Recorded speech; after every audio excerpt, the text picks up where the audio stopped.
چھوٹی سی غلطی کی تو اس پہ ویڈیو بنائے جا رہے ہیں اس مسلمان کے خلاف، اور یہ قرآن چلا ہے ان کے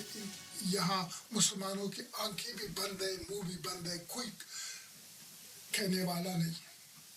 یہاں محمد صلی اللہ علیہ وسلم کے کارٹون بھی بنایا جائے، کسی کے مجال ہے کہ کوئی چو بھی نکلے، ایک مسلمان کو پکڑو،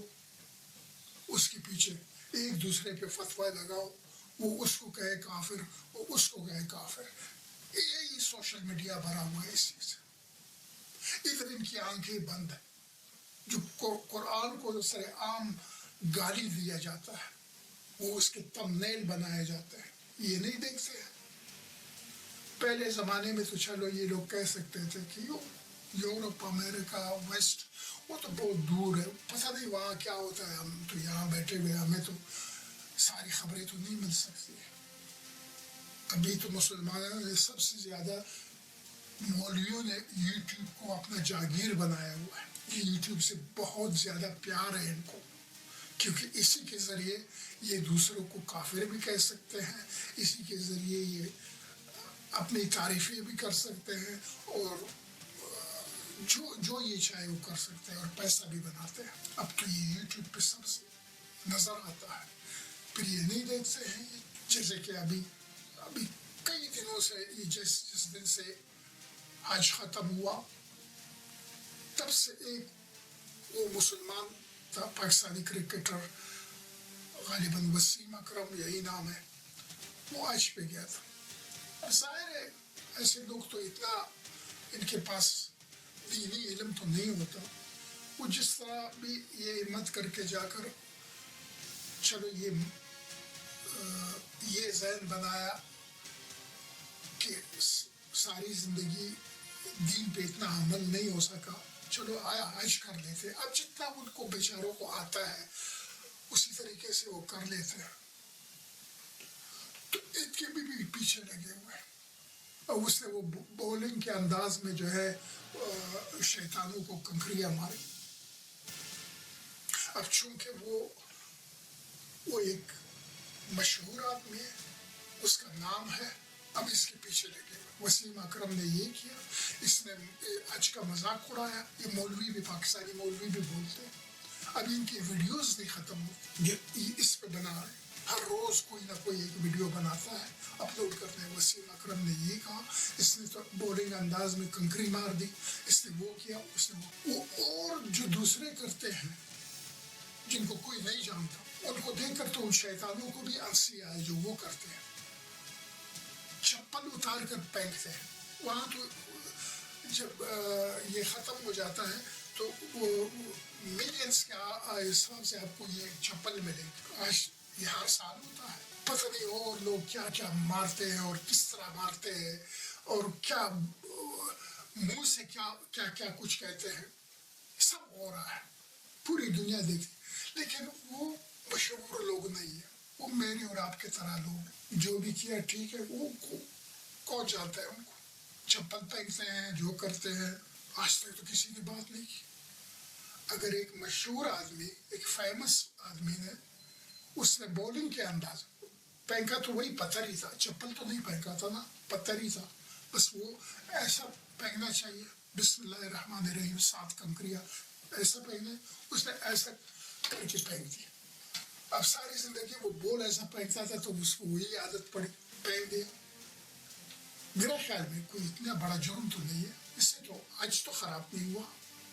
لیکن پیچھے پڑا ہے، ادھر تو پیچھے پڑے ہوئے، ویڈیوز پہ ویڈیوز اپلوڈ ہو رہا ہے، ایک دوسرے کو کافر کہنے کے لیے ویڈیوز پہ ویڈیوز اپلوڈ ہو رہے ہیں، اور وہاں اتنا اسلام کے خلاف پروپیگنڈا، روز کسی میں یہ دم ہی نہیں، کسی میں غیرت ہی نہیں، کسی میں ایمان ہی نہیں کہ آگے کچھ بول۔ یہی سب سے بڑا افسوس کا مقام ہے، اس میں ہم مسلمانوں کا اپنا قصور ہے۔ ایک مسجد میں نماز پڑھتے ہیں، ایک دوسرے سے متفق نہیں ہے، ایک صف میں کھڑے ہوتے ہیں، ایک دوسرے کو پسند نہیں کرتے ہیں۔ دنیا کا سب سے بڑا اجتماع، سب سے بڑی گیدرنگ وہ حج کی، 3-4 ملین لوگ ہر سال حج کرتے ہیں، 30-40 لاکھ لوگ حج کرتے ہیں۔ اتنا بڑا گیدرنگ شاید کئی دنیا میں اور کسی قوم میں نہیں ہے، بالکل نہیں ہے۔ مسلمانوں کا اجتماع اتنا سالانہ بڑا اجتماع ہے، کوئی متفق نہیں ہے، کوئی کسی کے ساتھ ہمدرد نہیں ہے، کوئی اتفاق نہیں کرتا، کوئی کسی کو پسند بھی نہیں کرتا۔ مینا میں ایک ساتھ ٹھہرے ہوتے ہیں، ایک دوسرے سے نفرت کرتے ہیں، طواف میں ایک دوسرے کو پسند نہیں کرتے، دھکے دیتے ہیں، تم ہٹو میں بڑھتا ہوں، پتہ نہیں کیا کیا لوگ کرتے ہیں، بس پسند نہیں کرتے۔ اتنا بڑا گیدرنگ، اتفاق نہیں ہے، مسجدوں کے اندر اتفاق نہیں ہے، ایک ہی محلے میں رہتے ہیں، وہ اس کو نہیں جانتا، وہ اس کو نہیں جانتا، یا پھر اگر جانتا ہے تو یہ اس کو پسند نہیں کرتا، وہ اس کو پسند نہیں کرتا، یہی ہمارا حال ہے۔ اور اسی وجہ سے دوسرے ہم پر حاوی ہے، وہ اپنا فائدہ اٹھا رہے ہیں، ان کو پتہ ہے کہ ان میں یہ ایک ہو جائے تو بات کرے گا۔ وہ یہ سکھ جو میں بات کر رہا تھا، وہ اس سکھ نے کرپان مارا، وہ گورا مر گیا، کتنے سارے متحد ہو کر سے جلوس نکل آئے، حالانکہ ان کے خلاف انہوں نے اتنا بولا بھی نہیں تھا، صرف کرپان بین کا بولا تھا کہ کرپان اس کے بعد نہیں ہونا چاہیے ان کے پاس۔ کس طرح یہ نکلے روڈوں پر، مرد عورتیں سب اپنے پیلے جھنڈے اٹھائے، تلواریں وہ اس طرح پکڑ کے کرپان لٹکا کر وہ سٹی سینٹر میں جا رہے تھے اور جگہوں میں جا رہے تھے، یونٹی دکھائی، آنے کی تعداد کم، ہمارے 4 ملین خالی برطانیہ میں رہ رہے، کوئی کسی کو جانتا نہیں، کوئی ادھر رہ رہا ہے، کوئی ادھر رہ رہا ہے، کوئی 30 سال 40 سال سے رہ رہے، کوئی کسی کو جانتا ہی نہیں۔ یہ تو ہمارا حال ہے، کون بولے گا پھر؟ تو یہ افسوس کا مقام ہے ہمارے لیے، شرم کا مقام ہے ہمارے لیے۔ تو اسی پہ میں ختم کرتا ہوں، امید ہے آپ کو یہ ویڈیو پسند آیا ہوگا، تو ضرور اسے شیئر کریں۔ تو ملتے ہیں اگلے ویڈیو تک، تب تک کے لیے اللہ حافظ۔